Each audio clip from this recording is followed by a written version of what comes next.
আরে জলপরা আমি এখানে কিভাবে আসলাম? যে এই নদীতে পটি করে নোংরা করে তাকে আমরা বন্দি করে নিই। আরে শালা পটি করলেও কারো সমস্যা হয় নাকি? হ্যাঁ জলপরা ছেড়ে দাও আমাকে, আমি আর নদীর আশেপাশে পটি করব না। ঠিক আছে, আজকের পর থেকে আমার নদীতে কখনো পটি করবে না।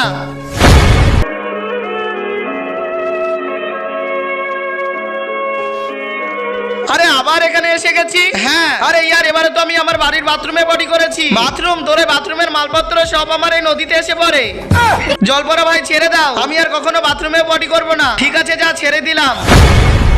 আরে না নদীতে পটি করতে পারবো না বাথরুমে। হ্যাঁ এবার পলিথিনে পটি করব।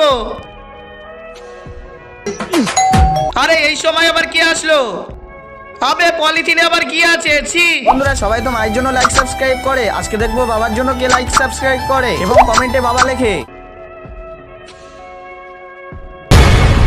আরে ইয়ার আবার আমি এখানে কিভাবে আসলাম? আমি তো এবারে পলিথিনে পটি করেছি। আরে শালা ওই পলিথিন নিয়ে তোর মা নদীতে ফেলে দিয়েছে। আরে ইয়ার আমার মা আমাকে ফাঁসিয়ে দিল। জলপরা এখন আমি আর পটি করব না। কিন্তু কিভাবে?